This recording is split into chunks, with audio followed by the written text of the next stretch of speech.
Hello, I'm Larissa. And I'm Rebekah. And we are creatives, coming alongside you to learn and grow on our journeys to success.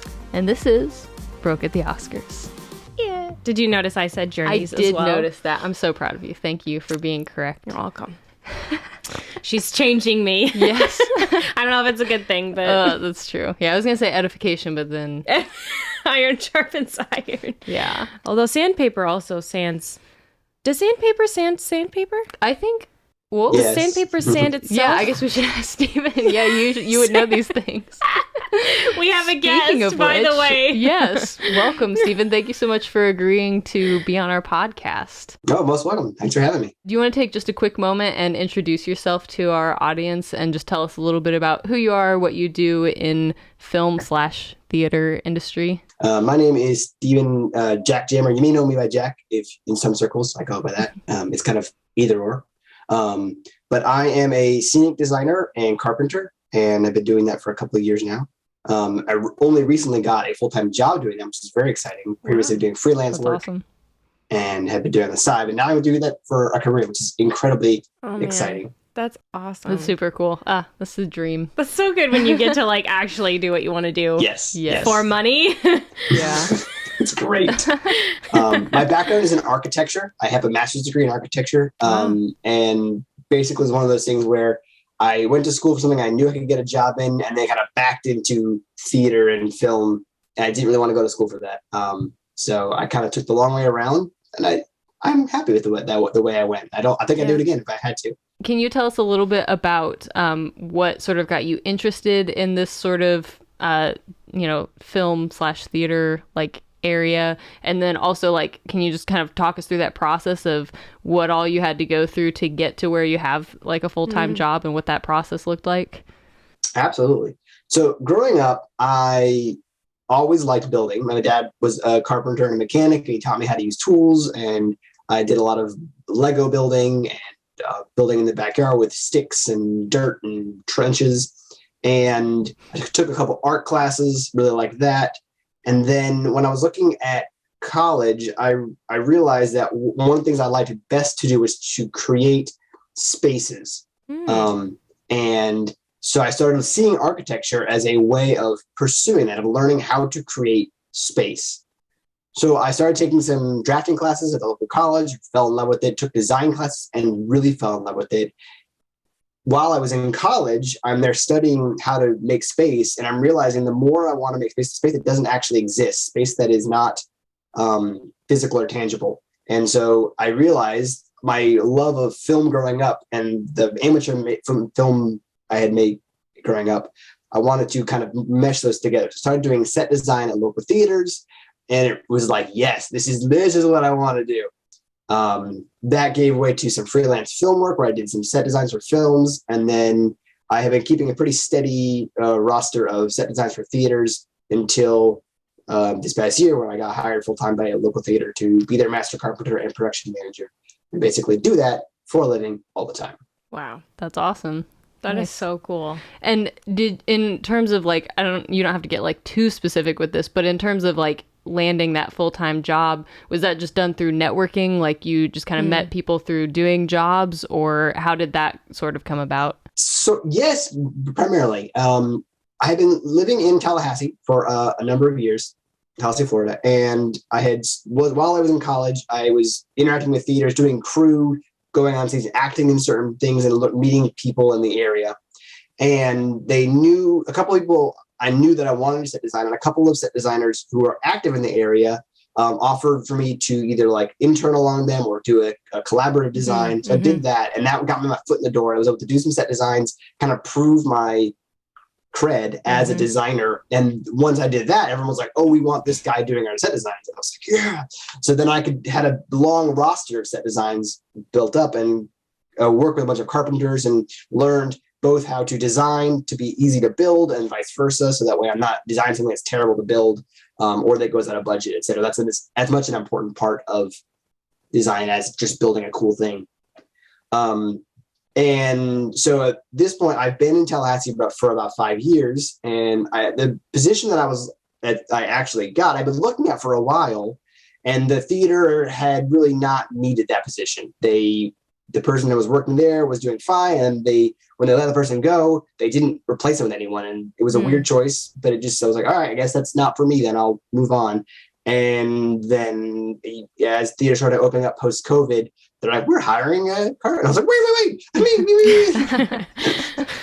Nice. So yes, it was as a result of having the networking, but I also did apply, and I had I had my resume and my set design skill resume in a portfolio in addition to my physical resume. So there was networking involved, yes. Though also because I had the networking tied into that, I had a body of work that I could point to, and many of the people who it mattered to had seen my work and had engaged in those plays and those films, and were like, "Oh yeah, we've seen his work." So it wasn't just like, "Hello, I have random stuff." Right. Yeah. That's kind of like to the point of like having your work done, having your resume, having networked, and like basically done your part of the job of getting a job. And then it sounds like it's just kind of what happens is like right place, right time kind of a situation, and being available to like just hop in is like, I'm available, I'm going. Right. So that's very cool. Yeah. Getting to a point where your work can speak for itself is not easy, and it often requires you to do a lot of smaller work to get to that point. Yeah. And so being available and willing to help out, to do work on things. Again, I started doing crew, and then I got to do some acting, which is, I love acting. It's not my talent, but I love doing it. But being willing to help build on set, to meet other designers and just learn and take notes and kind of digest everything that's going on in a theater, on a film set. Being willing to jump in and get my feet wet and figure out what's going on. That way, when I came time for me to apply to something, I knew exactly what they were looking for, what kind of things I should put on my resume, what kind of things I shouldn't put on my resume, etc. Yeah. I think it's like you said, you've done a couple different things. So it's like, like the back and the front, how other people will see your work and how you see your work. So I think that's very valuable. I mean, even like for actors, I think it's important for everyone to just, if not do crew, then I think it's cool and valuable for them to like try directing and acting. So they know what they feel, but then they also know how it gets there. In terms of theater, the best actors I work with are the ones who do crew on the side too, because they know how to make the show run well. And the actors who don't know that and who are in their own headspace and just that, they may be talented, but they don't have the like broader viewpoint to be able to interact with the crew and the director and stage manager and make a fully functioning piece.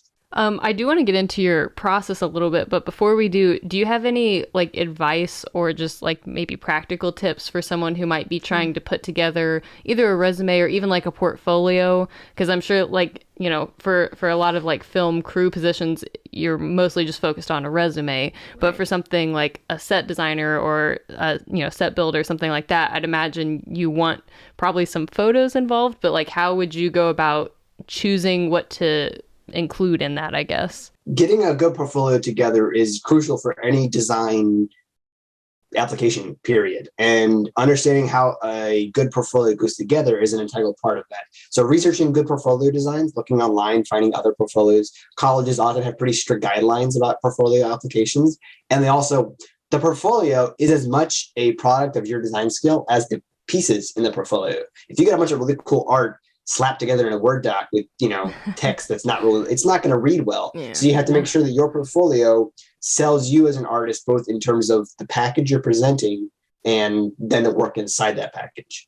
Something that can be good is trying to pinpoint a theme or something that you're interested in as an artist. As I said at the beginning, I'm interested in space. That's something that it's kind of more of an architectural thing than it is a film or theater thing. But it's tied. I did my thesis on studying space in film and space in real architecture and how those two meld and mesh. And so that's kind of, I set out my portfolio to harp on that theme. And depending on who's looking at it, they may see that like, oh, that person's got a motivation or that person's got an idea and not just they did good work one time. Right, yeah, right. That's cool. You have like a brand that you're trying to build of your own work. Yeah. And it's going to set you apart from other designers who may have different skill sets or talents that are better used for other projects. Cool. That's very cool. That's awesome. Yeah, that's a lot of really good stuff already. We haven't even started. We haven't even started talking folks. about what you actually like, the actual process of what you do. So let's jump into that. Yes. Could you talk a little bit about your pre-production process? And I don't know if this will be completely separate for like film versus theater, or there might be some overlap, but could you talk about when you first read a script, kind of what you're looking at, kind of how you're breaking it down, and then maybe even a little bit of like how you communicate with the director to make sure that you're conveying their vision in your pre-production plans? Absolutely. It's actually, pre-production is very similar for both film and theater because I read the script several times, depending on the budget of the project will depend on how closely I read the script. Sure. If it's like, we need a room, like, all right, you got a room. Yeah. If we need like, a room that has a thematic meaning, that I'm going to put more work into it. Sure. But I'm going to read the script a couple times, dig through, find out any named locations. Are they calling out specific things? They're calling out specific sites or restaurants or whatever it is. If the plate's calling for something that's real specific, I need to research on that specific thing and understand what it is they're talking about or suggesting. I got to talk to the director, figure out how realistic they wanted to go. Are they wanting more stylized? Or are they wanting more literal? And depending on, in both film and theater, that's going to be a broad spectrum of design choices that I can make as a designer. Once I've read the script, have an understanding, I talk to the director and I ask them usually for a couple of buzzwords or themes, things that they're wanting to imbue their version of this story with. Especially if it's a play or something where it's been done a million times already. What do they want to do that's different than what the last person did? So, and oftentimes some of the directors don't know it. So if they're new directors or they haven't really done this before, they're kind of like, oh, I don't know. And now it's cool as a designer to then like, all right, what's important in this to you? And they'll say, oh, this thing here, like, aha, that's this. And like, Nice. oh, wow. Yeah, nice. Yeah.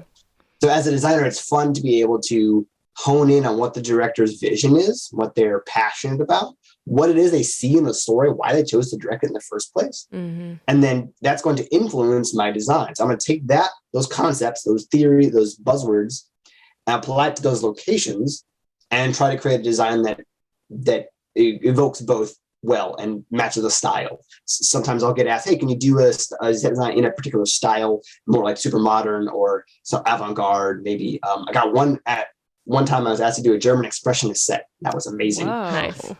Wow. But that's a whole nother set of like variables I have to deal with. So once I have all my variables in place, then I sit down and kind of start beginning to hash out in either usual Sketch or I'll 3D model and something like SketchUp, blocking kind of lay out what the design is going to look like. And then I start sending the director or the crew images of what I'm working on, and they can kind of fine tune and hone in on what it is that they're liking and they're not liking, or that's not going to work. We need to try something else, or they'll have a request, and I can be like, I can make that happen, or I can be like, that's a terrible idea. Don't do that. Yeah. Or that I can do that, but it's going to provide these problems which I don't think you're going to want to get into, or we don't have money for that. So don't do that. Yeah. Or if we have money for that, but only that, so nothing else can happen. Yeah. So Right. the other half of the designer's job, in addition to the design, is to figure out what's possible and make that and make sure that in pre-production you're figuring that out with a high degree of certainty, so that way when you get to production, you're not spending money you don't need to or time you don't need to on something that you didn't fully work out ahead of time. And when in that process, like after you've talked to the director, would you talk to the production designer?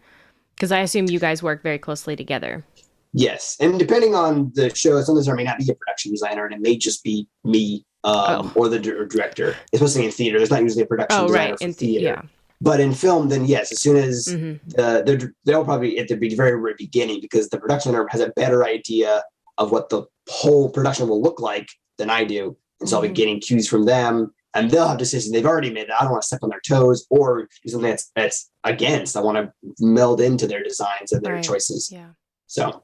And what about like a wardrobe or costume designer? Like, are you talking with them? Because I know we've talked to people in the past about who do wardrobe, about how they want to make sure they're not clashing with the space. So are you working with them like that early, or do you just kind of do your design and then they kind of work around what you've designed? Usually what will happen is I'll have a base massing laid out with all the pieces, and I won't have a color palette selected. Okay. And then as we get closer to like a 90% design completion, I'll sit down with the costume designer, the director, and the lighting designer and talk about, okay, what colors do I need to put on the set? Do I need to be super minimalist to not clash with these bright costumes? Or do I want to be super garish and have really, really drab costumes to contrast? Is there somewhere in the middle?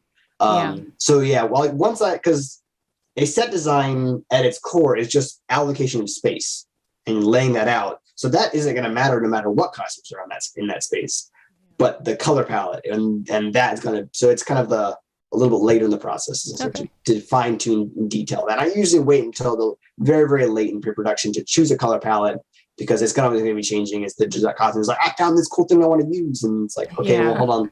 I'm design now. So I try to wait until I'm like, I know they all have a clear idea what they want, and then I can create a backdrop because a set design at its core is intended to frame the action. And it shouldn't, unless the script calls for it, be dominant. It needs to kind of frame the action. It needs to be in the background. So I don't want to be too garish unless there's a specific reason for it to be garish. In terms of just like really practically, while you're working in pre-production, what are some of like the main tools that you're using? Like in terms of, I know you mentioned you'll do like sketches and 3D designs. Is there like software that you use? Are you using a lot of like spreadsheets, like that sort of thing? It's a lot of sketch paper and pencil is pretty much. I've got a giant notebook that I keep all my sketches in and my notes alongside those. Nice. Once I've got a rough idea in 2D, I'll take it into 3D, and I use Trimble SketchUp, which is there's a free version online, but it's better to get a paid version these days. Yeah, they've been like pushing the paid version for free version out of the way. But SketchUp is an amazing tool, and I use it heavily. I use it both for my own designs. I use it for when I was working in architecture. I used it for that, and then I use it in scenic design. So I use SketchUp every week. Nice. Almost rigorously. Those are my two predominant tools. A color wheel, something I sometimes use for, especially if I can figure out what the budget requires, I'll figure out what paint brand I'm going to be speccing colors from. So that way I can give it to a carpenter and be like, these exact paint colors, not just orange. Right. But having a color wheel and looking at it and being like, okay, I'm going to need these colors to go well together ahead of time is always super powerful. Good document skills in organizing the set design package. I'll use something like even just Word or Pages for Mac is a good way to lay out a really clean design with images and text. I use Excel mostly for budgeting stuff. That's a little bit later in the process. Yeah, but I do use it. But mostly just for a simple set design, you don't need much more than the basic word processing skills and a good way of laying out images in that document. This kind of is a really, maybe we should have asked this earlier, but like at what point in the pre-production process, obviously earliest is better, but do you get called on? So do they call you on I guess it depends on the genre. So if they're using mostly found locations, would they bring you on a little later? Or if they're trying to like build the environment, at what point do you normally get pulled onto a production? In my experience, I usually get pulled on pretty early because that's a decision that the director's going to make super early. Are we building it? Are we doing location shooting? So in the few films I've worked on, it's always been, hey, we're doing this. We're going to need some sets built. What does that even require? Because most of the time I work with directors who never built a set before. They have no idea how that process works or what budget are required. And so they're bringing me on like, how much is it going to cost? Can we afford this? And then I'll give them like a budget that's kind of rough, and then they'll go away and they'll come back a couple months later and be like, all right, we need the set design. And then I'll go into the more script reading and stuff like that process. Yeah. Okay. So usually early, because it takes a long time to build a set. And if you're getting too late in the process, then the design and the building are going to be putting you up into your shooting schedule. And I've had that happen before. I was building the set while they were shooting. Oh my goodness. And that's not great for anyone. I was working as a construction office production assistant in the accounting office on a particular Marvel shoot that is happening this year. Dancing around that NDA that I can't talk about technically on the lives. Yes. On live TV. And it was really, really interesting to see that huge process because and I came in really early as far as like being a production assistant. They were like 13 weeks in pre-pro, and I got to go to the different stages and got to see pieces of the building being put together, and the construction, like the head honcho foreman had like all these blueprints and all these art designs in his office, and it was like really, really cool. And they would have meetings all the time. Obviously, they were talking to everybody all the time, but for that big of a project, 13 weeks was short. Yeah. And they were like rushing, and it's during this year when they had trouble finding people to work. So that's also a weird thing what happened this year, and it's probably going to keep happening for the next couple of years because of like, I don't know, COVID and everything. But it was just really interesting because all the pieces had to fit together. Everybody had to be on the same page, so much communication, and from the top down, like the chain of communication had to stay very tight, or else, because if it went off and a plasterer did something that the production designer didn't like, well, then that's a whole waste of man hours and equipment. So it's like super interesting, like the set designer and the production designer and everybody's jobs, they have to be so tight. I just find that very, very fascinating. And it's like I think that's such a hard thing to do. But of course, I've never done it. So to me, that's like, man, that looks so difficult. Yeah. But it's like... Well, what I imagine is interesting is that 13 weeks is only the build. They were doing design work for months ahead of that time. Right, and those blueprints were being drawn 3 months or more before the build. And they're working out details in 3D, I'm sure, to make sure that when in the space, that when they go into build, they don't waste any time solving problems that could have been solved earlier. Right. I've started doing almost everything in 3D just because I solved some problems ahead of time. Yeah, that's really cool. I mean, DPs will do that. They'll basically do a previsualization of like the whole film to make sure like the lighting works. And then do they involve you in your 3Ds to like look at lighting and I've not stuff done like that? Not done a production that had previs that I got to work on a set design for. But yes, at a certain level, if a designer was creating 3D designs, I'm sure they would be, hey, say what you got, we'll put into our previs. That just makes sense. I know, especially with CG being so predominant, and especially in Marvel films, I'm sure they're taking, what do you got? Send it to us so we can make a more realistic approximation of what's going to be there. Yeah. Well, that kind of leads us into production. Look at that, a segue. So perfect. Right into it. And so I was curious, first of all, like I know, in theater it might be a little different than film, but first of all, like how do you sort of build your team? And also like what types of people are you looking for on that team? And then how do you kind of convey your vision from pre-production as you go into production? So at the end of pre-production, I have a 100% design package, which shows the set construction. It shows all the detail work, shows the color palette, paints and ideally we'll have a budget as well that breaks it down by pieces, including things that are being reused possibly from another production or from another show. And so once I have that, then I can print that out and give it to either the master carpenter if I'm not just building it, or I'll have it myself to know.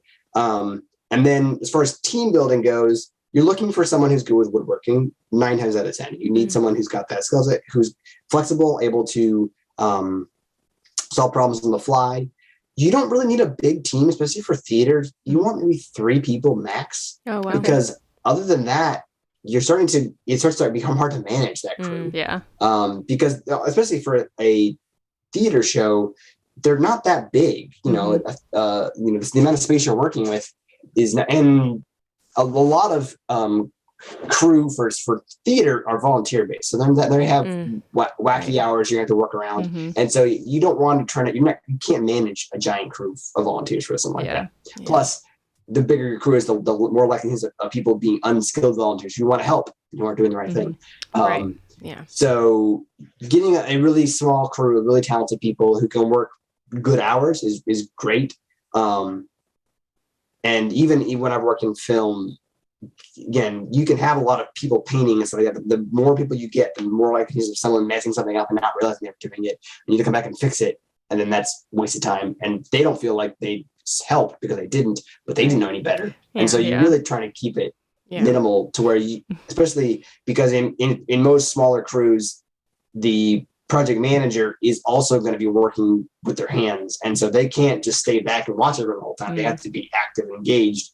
So making sure that you can trust your crew to be like, go do this, and they'll do it, and they'll do it right, and they'll look at the plans and see what the intention is and do it to that and not what they think it is. Right. That's really, really integral. Right. Gotcha. Yeah. Okay. And then as the show is running, are you involved at all with, I don't know, any repairs if they come up, or like helping them move set pieces during the show or anything like that? Or like once the show starts, are you pretty much hands off? Once the show starts, I'm pretty much hands off. Okay. If there are repairs, yes, I'll usually get a show report at the end of every show, but like staged one door left handle came off. I'm like, all right, well, I gotta go put a screw in that. Yeah.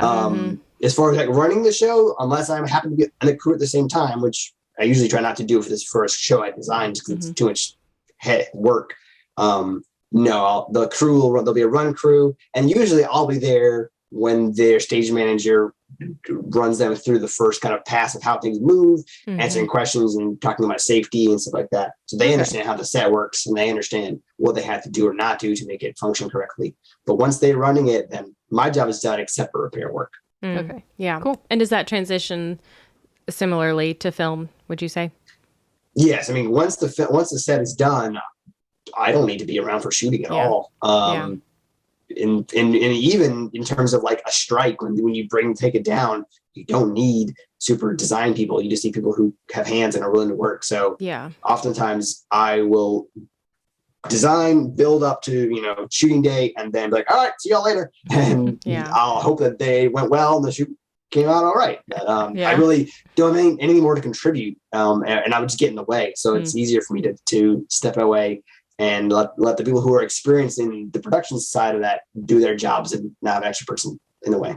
This might be, I don't know, a little bit of an impossible question, but do you have a favorite set or set piece or just something that was like really unique that you got to build, or just something that was like your all-time favorite that you just love telling people about? Good question. That's an impossible question. Maybe. I've got a lot of favorites, so in that case, yes. Yes. Yep. Yes. There it is. It's impossible. Yeah. So not to just say, like asking a filmmaker their favorite films. Like, you're not dissing anyone or anything that you don't mention here. I'm just saying. I have to think. Yes. Okay. I mentioned German expressionism earlier. I got to do a production of Glass Menagerie where oh my goodness, the whole set was done like with super just really, really minimalist bunch of white 2x4 framing that was all cockeyed, and then it had muslin hanging between it, which is lit from below in different colors. Oh my goodness. And so it was this super. It was intended to be a glass box menagerie around the actors. And so it's one of the funnest designs I've ever done. Where I was like, "This is a great pitch. Let me make this happen." That's really cool. I did some really cool research on lighting and on structure to make this just wacky out there set read correctly. That's awesome. That's really cool. On the other end of the spectrum, I got to do a production of Fiddler on the Roof, where we went very hardcore realism, and we were getting old fence boards to use for texturing and getting grungy stuff to put up there, making this just absolutely muddy set design up on stage to make it come alive, and it matched all the costumes. And so that was a really fun one, just for a very different reason. Yeah. That set oozed texture in a way that most sets don't usually get to because they don't have the budget for that. But because it was all just like, find random fence boards, put them up there. I'm just like, we can do that. We can do that. That's awesome. That's Nice. awesome. And I know this answer probably varies depending on the show, but specifically for theater, how many sets do you normally build on average for a show? Depending on the way it works is a show will either have one unit set that doesn't move or moves very little, and it just stays there the whole time, or they'll have wagons that are usually platforms that are 4x8, 8x8 feet, and they'll roll on and off. And so those platforms will be of various complexities and could vary drastically. Usually a play will have 3 to 5 major locations that are like going to come back several times. Unless it's a unit set, in which case it's one location, and either is that location entirely, or it stands in for a couple other locations with some lighting changes. Yeah. Okay. So usually not more than one major set per show, but maybe 3 or 4 different locations that are suggested with a wall and a door and a chair. And so especially a lot of community theaters have very small stages. They don't have very big fly spaces. So they can't fly things up and down, in and out. So it's everything got to be wheeled on manually and wheeled off manually, which means it's got to be small enough to haul on and to haul back off. Okay. Yeah. And are you the one who's sort of like, for the set pieces that need to move, are you communicating with the actors or whoever, you know, the stagehands, whoever is going to be moving them? Are you communicating with them like how it's intended to move? Is that part of your like pre-production to production handoff, or is there someone else who is responsible for communicating that? Mostly I tell that to the stage manager. The stage manager will figure out where because the stage manager has a better idea of how the show runs and what actors go on where and when they need to have space, and then what parts aren't used until what point, and they can put those away in corners outside. So I can do some of that ahead of time, and I can design with that in mind, but it usually is going to come down to the stage manager is going to do it the way they want to do it, because they know how they work best. And me trying to dictate too much of that will just not be beneficial. Yeah. Gotcha.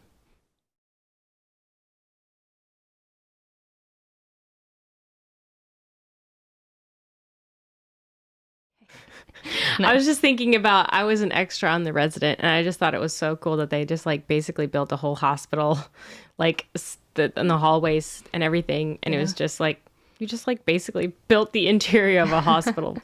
But it's for it was for a long running show, so that makes sense that you build something that feels real, and you can do it anywhere you want. Like they built hallways, and like you can go anywhere in those hallways, and it would work for the film because it's like a real place. Yeah. Right. There are some really cool set designs in film that where the director wanted maximum flexibility, especially for a TV show where you aren't playing, you're not planning 3 seasons out, but you're going to have 3 seasons, and you just need to have maximum flexibility that far down the line. Building a whole location, knowing you'll have the whole thing to work with is a smart move. Yeah. And this is probably a pre-production question, but do you ever have conversations with the director about whether to try and build a location or try and find a location just based on like budgetary restrictions and like what they're trying to accomplish? Usually it'll happen is that the director can't find a physical location to come to me. Because every director wants to find a location. It's cheaper and takes less time. So if they've done their location scouting and they're like, we can't find this, then that's when they'll bring me on. Usually 9 times out of 10. Gotcha. Occasionally someone will be like, hey, I kind of want to do this. I think we can build it. And then it's a budget question. Like, all right, how much would it cost to go out to this location, which is expensive, or to build it ourselves and make it look as good as that location? It really depends on the finances. Would you say it is cheaper to build versus to use a found location? Because then I'm assuming you're dealing with insurance and like the owners of that location, rental costs or whatever, but you're saying it's more. Because to build a set, you have to have a location to put it in, which means you got to have, if you're on someone's property, or if you're building on a property, or you're building it in a space, a theater space or a black box theater, you still have insurance.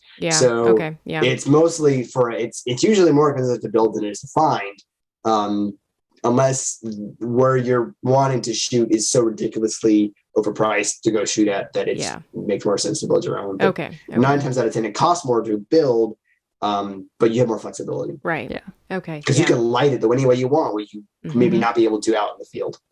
Yeah. There's this one movie called Room, not The Room, not the cult classic. It's an entirely different movie. This has Brie Larson in it. It's called Room. And anyway, most of the movie takes place in this like 10 foot by 10 foot room. But when they built the space, they built it so that it was basically in like puzzle pieces, so you could just pull out any part of the space that you needed to. So like they could pull out a chunk of the floor if they were trying to put the camera lower, or they could pull out, a wall if they wanted to shoot facing a certain direction, which like that was, just because they had to, because it was such a small space. There's no way they would have been able to film in it otherwise. But yeah, that's like an example of, what you're talking about, where there would be much more flexibility if you're building the space, as opposed to if they just found like a room that was 10 feet by 10 feet. That would have been like so exhausting It to try would have and been, film it would in. have been, it would have been light cheaper that? at the beginning, but the cost would have ballooned as they tried to Yes. get the camera into the right positions. Yeah. We would have been pulling a Citizen Kane and just like cutting a hole in the floor and being like, Right. shooting down here now. Yes. I've never had to build a set that did that yet, but I'm sure I will at Mhm. some point. Yeah. Yeah. I did build a sitcom set where it was set up to where it was actually pretty similar to a theater set because you're looking at it from one direction. Mhm. The cameras are either fixed or they're just tracking back and forth.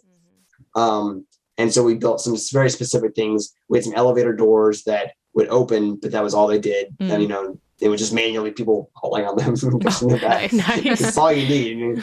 So I've done a little bit of that, but I've not done, like I said, it was a breakaway set. Mhm. I'd love to. Hitchcock does a lot of breakaway sets, and Hitchcock is one of the most architectural directors out there. Wow. I studied him Yeah. for my thesis because he knows how to work a space with the camera.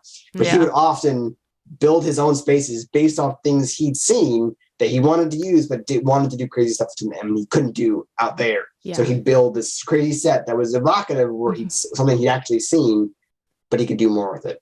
That's super cool. That is very, very I think cool. in North by Northwest, the home at the end is complete set, but No. it's based off of Frank Lloyd Wright-esque type design. Wait, the Nice. whole thing is, I was like just thinking of that house and I was like, wait, don't tell me that No. whole house. Don't It's tell me. it's all set. Oh no. Oh my It's goodness. all fake. I think most of that movie Wow. is filmed on sound stages. Actually, there's very little that's shot on location. Wow. Nice. Did not know that.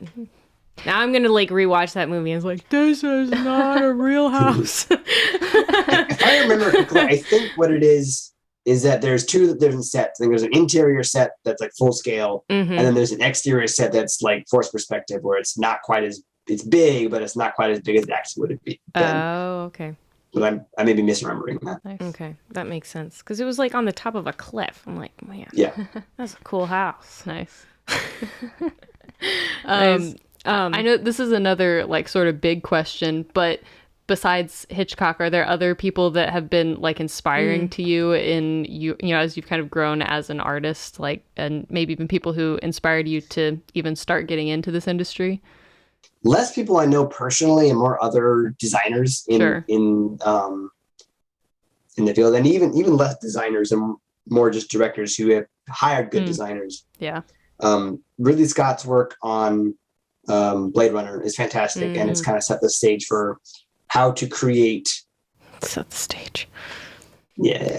But how to create whole worlds on, and he was doing it on actual streets, and they would just cover the streets of the actual buildings with set pieces to Okay. make them look different. Yeah. So Sid Mead, the designer for that, is an incredible designer whose work is seminal for what they did on that film.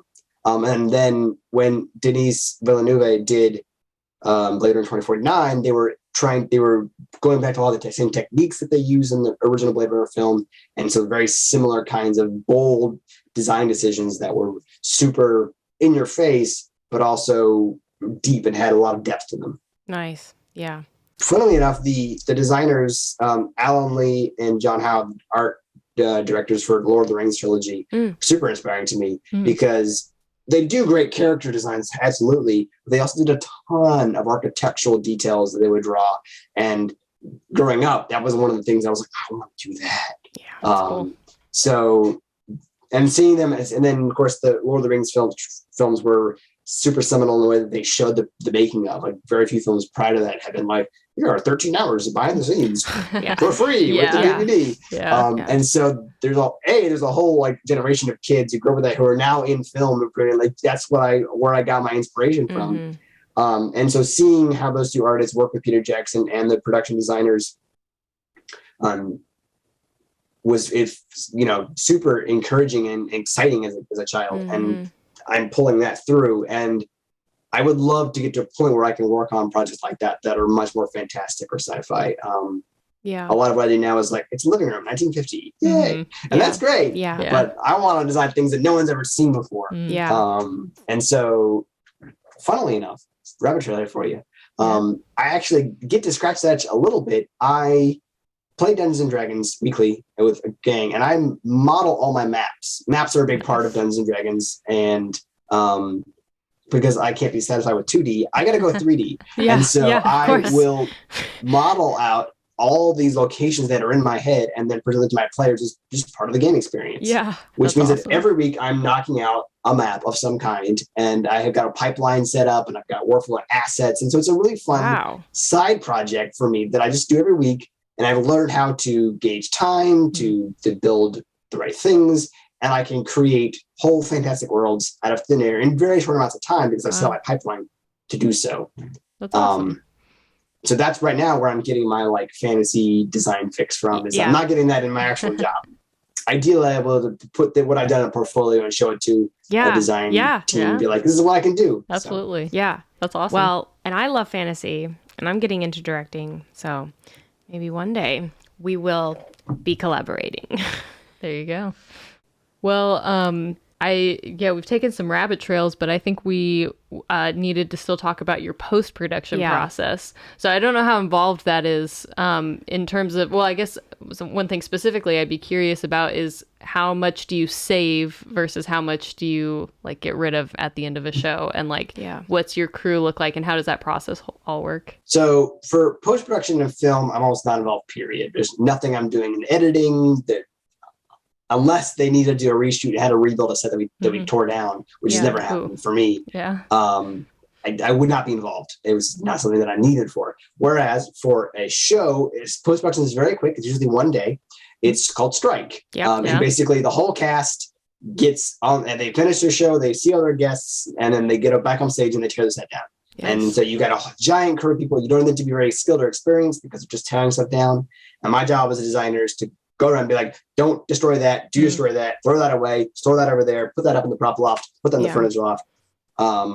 And so that's usually a very intense, 4 to 5 hour process, depending on how big the set. If it's a giant set, it's going to take longer. Some sets are so big, it takes a couple of days where all the actors will go home and the designer and the carpenter will be working on pulling the last bits and pieces down for several days afterwards. Wow. That's not ideal, but it does happen from time to time. Yeah. The way that sets are built in theater is they're built out of flats and platforms, which are modular pieces.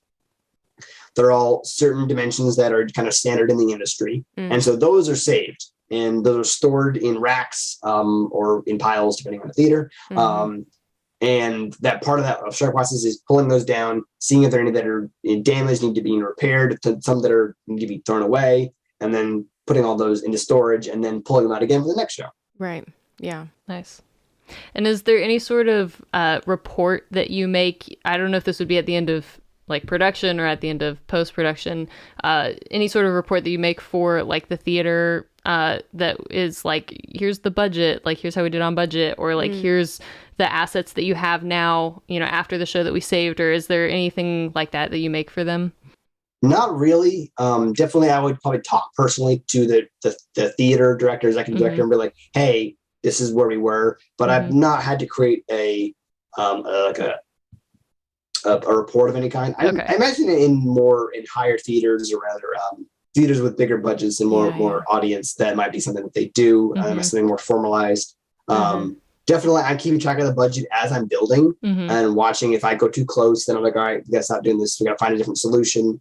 Occasionally, if I know that a show coming up is going to be under budget, I'll go a little over budget on a show, especially if the budgets were weird. Like, all right, we need more money for this. I know the next show I won't need anything for it because I built it all here already. So I can kind of balance that. And that's the good thing about being hired full time now, is that I know what I've got. I just spent a number of weeks clearing out a prop loft of bits of old furniture that have been up there for 50 years. No one touched. Wow. So now I know what's up there. And I'm like, okay, we don't need this. So as in my current job as a production manager, as well as the master carpenter, I'm the one who does both ends of that. So I don't really need to make a report to myself.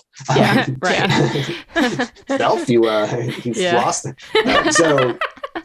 So that's good. But if I was working in a more complex theater with more moving parts, then possibly something that to dictate, hey, these 3 flats are destroyed, we need to replace them, or something that might be required. But I've not had that experience. Most community theaters are running on a 3-person full-time staff max. Yeah.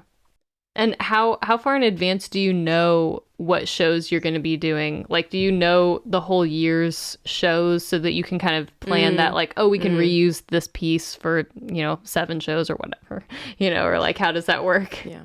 Absolutely. No, the shows are usually announced about 6 months in advance, Okay. give or take, from the first one, and you get the whole. They might put you a year and a half out from the last show of the season, Okay. which is usually the biggest show and the anchor point. So you can plan for that. So right now we're doing Sound of Music in May, Nice. and so I'm already thinking about that because that's going to be a giant build, and so I have to make sure that I'm not doing something that's going to hurt myself for that build now. And so as I go through the year, absolutely, I'll be thinking about what pieces I need. If I have something that is in rough condition, I need to throw it away. I'll think, all right, do I need this for a show in the next 6 months? Well, I do. I'll hold on for a little bit longer, use it for that last one show, and then throw it away. Yeah. Or if I've got something that's in good condition, but we don't need it, then I can be like, all right, another theater can use it. Let me donate to another theater. Nice. So yeah, knowing what shows are coming up is an integral part. And depending on the theater, some theaters will request a design super far in advance. A theater I'm doing some freelance work for in Alabama, they have their set designs. They need them done 6 months in advance, which is really early. Wow. Yeah. Whereas some shows are like, as long as they're done by auditions, we're good. Oh, wow. Wow. So it depends on what they're. Some theaters, they can build in the space, and so they don't need to design super early because they can't start the build until the next show gets out. Right. Whereas other theaters, the one that is 6 months out, they build all their sets off site and then tear them down and reassemble them on stage because they don't have a full-time stage that you can use. So that's why they have their design so far in advance, because they need to know to build in advance and then tear down and reassemble. Yeah. So for the young people who are wanting, or old people, any age, honestly, for the people who are wanting to get into more set design, would you really suggest going into more theater? Because I don't know, if it crosses over and it's like a kind of good starting point to like really get your feet wet, but not have like, massive things to do with a film crew. Would you recommend starting on theater or?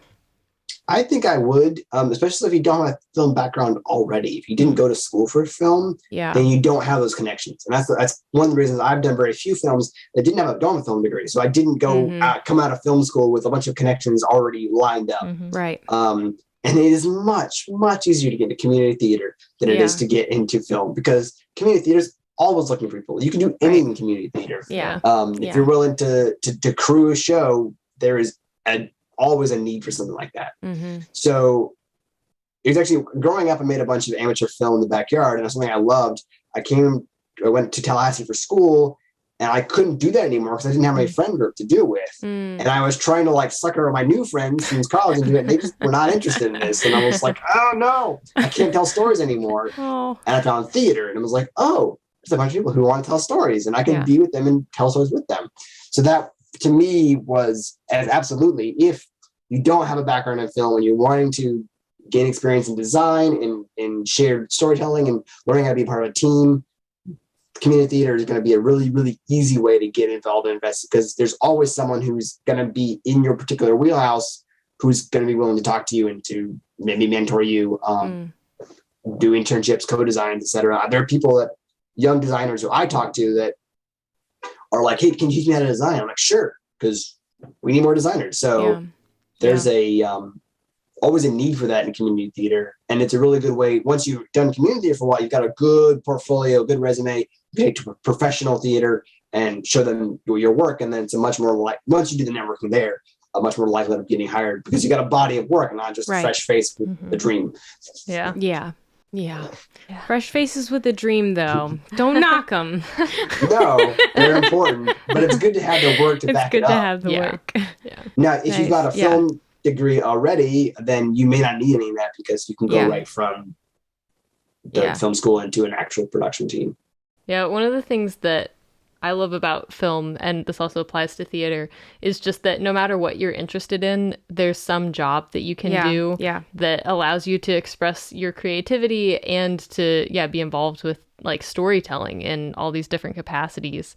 And carpenter is like one of the ones that I'll use when I'm talking to people about this, where it's like, if you can like build stuff, like you can help tell stories through that, and that's so cool. We had on the show that I was mentioning the Marvel show, they had welders They had like a couple welders, and they were just, I was like, welders? But you think, when you think film crew, you kind of think, oh, film people, you know, they're all like film people. These were like welders. They were in the union for welding, and they didn't really, you don't really care about the final project necessarily on some level. I mean, you do because you're on a big show, but like you literally come in to weld metal and that's your job. And it's like literally any skill set is important. And there's an architect friend of mine whose son is a welder and who gets jobs on Marvel films for just that. And it's all he does. Amazing. And there's not that many of him who want to do that. So he gets paid a lot of money to go on set and weld metal. Yes. And it's got, you're building sets that require structure and especially things that aren't super grounded or they need to be broken, like they're broken. You need to have a metal structure to be able to support that. And welding is an integral part of that. Yeah, they're important jobs. Don't want the set to fall apart while you're in the middle of shooting a scene. Yeah, people think of like filmmaking as like the director and the actors and like maybe the composer, the camera. I think a lot about like the composer and stuff. And then you've got the editors. But like a film is made up of all kinds of what we could say, quote unquote, smaller jobs that are literally just as important, because if those didn't exist, the film wouldn't be made. So Yeah. And often those jobs are easier to get into because there's not people who want those jobs. So it could be a good way to get your foot in the door if you're trying to get into a production crew. Find something that's small that's not super glamorous, but gets you on a film set and gets you understanding how the process works and what all the terms are. And something that you're good at, you know, something you can do. Because we can't all be directors, even though I think everyone should try and like direct something, even if it's like a backyard film. I think just having that, just doing it, I think is like really cool. But yeah, like if you're good with numbers, then maybe try to PA in an accountant's office, or like if you're good with like building, like come work for Steven, you know? Yes. So, because at the end of the day, if you're skilled in an area and you're good to work with, if you can get, you know, a job on a film or in a, you know, with a theater that's just really like a low position, if you're good to work with, and then you'll do well with networking, and you know, you can kind of work your way into what you want to do, which is really cool. So, and it's interesting, like you said, I've found that in real life that people they don't really care as much that you don't know what you're doing if you're coming in a little fresh face. Because if you have a good attitude, like Rebekah is saying, if you have a good attitude and you're willing to learn and you ask, especially a lot of positions, they do like it when you ask questions because that means you're interested. It's like, oh, I have a person who actually wants me to teach them things. And as long as like you're not pestering and like they have time to tell you the answers to these questions.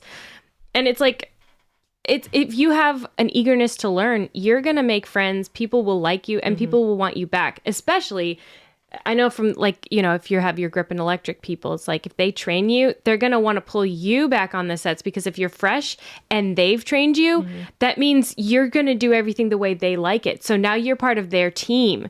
And that means they're going to want you on all their movies, and people who like the way your boss works will hire you for their film. So it's like, even if honestly coming in fresh without really knowing a lot and being able to be trained by a good person, that's probably even maybe more valuable.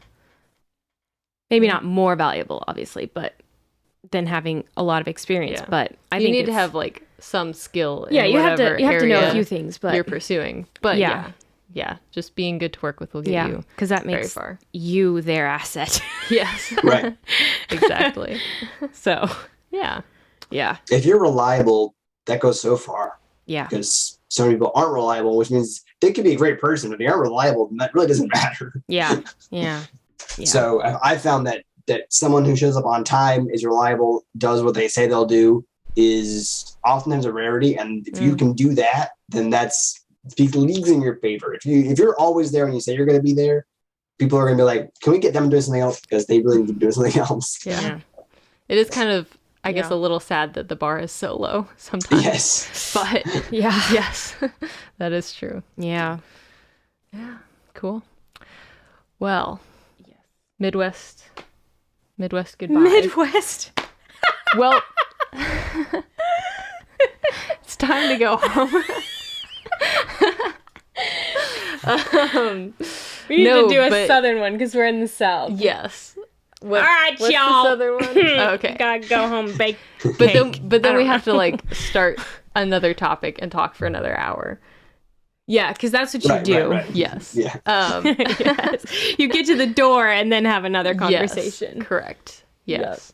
Go outside and have another conversation. Stand in the cold. Or the warm, Don't depending have on to where go you home, are. but you can't stay here. Yeah. Oh my goodness. Oof. Yep, that song.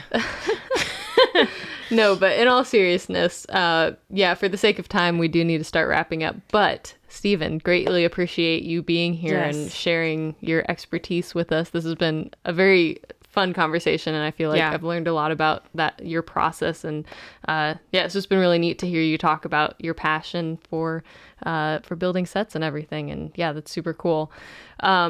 So at the end here, before we like completely wrap up, I wanted to give you an opportunity to share where people can see your work. So I don't know if you have a website or just like a past, film project or something that people can watch. But yeah, anything that you want to share, social media, whatever. The stage is yours. But Not really for set design. Funnily enough, everything I've done set design has been all word of mouth. I've not marketed myself as a set designer. I've got my 3D modeling for D&D set. Yeah, I want to see that, to be honest with you. Okay. They're very cool. Hold on. Make sure I get the right now.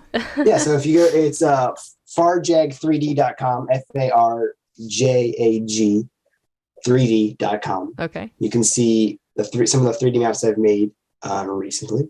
It's awesome. Nice. That's kind of I'm also active on TikTok. Oh.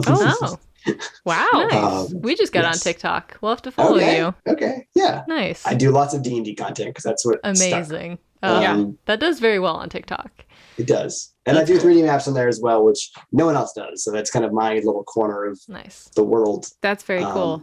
But yeah, so not doing really set design because I haven't really marketed myself like that, but I do have some fun stuff on the side with 3D D&D. Yeah. Whoa. Yeah. And then you did the work on Catherine's sitcom. I did, yes, which is still in post-production and will be for some time. So when that comes out, I'll let you know, but I haven't seen anything. Oh, yes.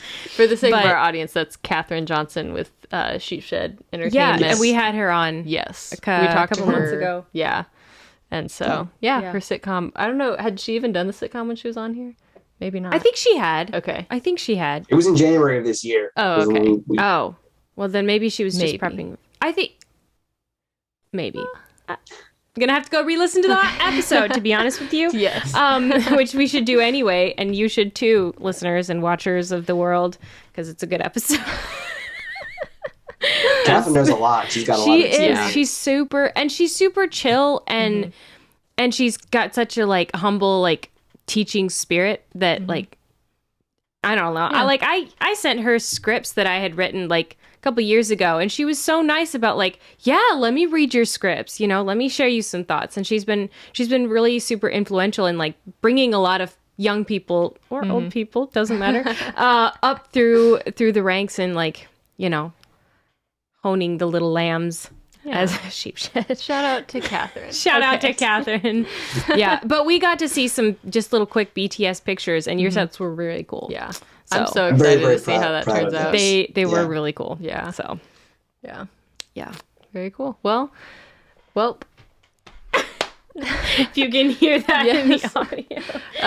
Thank you again, Stephen, for taking time to speak with us. And thank you to all our listeners and watchers for listening and watching.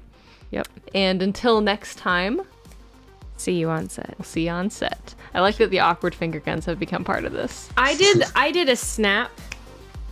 That makes it cool. It makes it really cool. We're back in middle school, kids.